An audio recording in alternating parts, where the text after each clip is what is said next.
24 Feb. 65. Dearest Suzie, I received your letter today saying you got your ring. I was sure glad to hear that you liked it. I was beginning to worry about you getting it. It took long enough getting there. I hope everybody is over the virus down there. I guess this is the right time of year for it. You didn't congratulate me on making chief. You hurt my feelings. Ha ha. How is Billy doing in school these days? You haven't mentioned him in quite a while. I still haven't heard from John and Flo, but I'm sure it is as you say about her being sick. When you write your mother again, tell her that I will send her something as soon as I can go to town. It is still off limits. I will write to her soon. I owe a lot of people a letter right now. Your mother, my ma, and B. I still don't hear from Minnie. On air medals, I haven't been awarded any yet, but I have earned 7. It will probably take another 2 months before we get the first one, but we will probably get 3 or 4 at one time. Don't worry, I will send you the medal itself when I get it. I'll be bragging about it. Everything is the same over here. We flew all day today. We worry about being overrun all the time. In fact, we had an outpost about 4 miles from here overrun today. About 20 troops killed and I don't know how many missing. Never a dull moment. I love you all very much and miss you more than you can ever know. All my love, Bill. Popi made international news once, and it had nothing to do with Vietnam. He was arrested and detained by Papua New Guinea for allegedly fishing illegally in their waters when he was a tuna boat captain, long after his time in the service. He always said he knew he was screwed when the man walked in with the bone in his nose and feather in his hair and was allegedly the judge. That was going to be the person dealing with his case, responsible for releasing him to the U.S. and getting everything squared away with his boat, crew, and load of fish. My dad was playing touch football in his front yard with his friends when a neighbor ran outside and told him to turn on the TV onto the world news because they were talking about Popi getting arrested. A few minutes later, the State Department called my family's house, asking for my grandmother. She was at the tanning salon she worked at to help support the 4 boys, and my dad had to relay the message when she got home that someone important needed to speak with her. At least, that's the story I was told.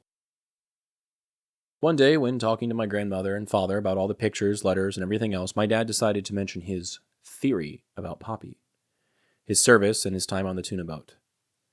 He thinks Popi was in the CIA. Well, maybe not in the CIA, but a contractor for the CIA? What a good cover, huh? When Popi died, we looked through his things, and we found papers that he had to fill out in the early 60s when the CIA did a background check on him. There was even a paper Mimo had to fill out swearing she wasn't a communist and listing character references. In that case, the arrest wasn't for fishing, it was for something else entirely. I don't particularly know why he'd be spying on Papua New Guinea, but who knows? Is my dad's theory well-founded in logic and reasoning, based on evidence and confirmation from Popi? Or is it an attempt for a son to make up a story to explain why his dad was never around when he was growing up? Instead of being a drunk, could his dad transform into some CIA contractor saving countless lives and doing things he couldn't even tell us about because they were so important? You tell me. What would be easier to live with?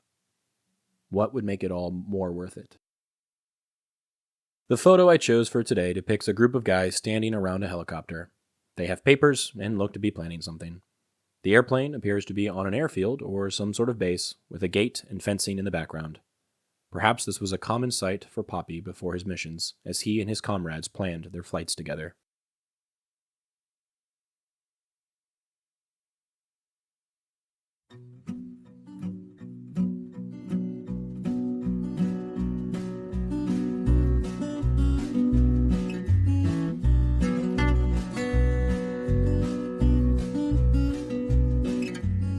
I'm Alex Lowy, and I hope you have enjoyed listening to this episode of Dearest Suzie, and receiving messages from the past that my Popi wrote exactly 60 years ago. I sincerely appreciate your time and interest.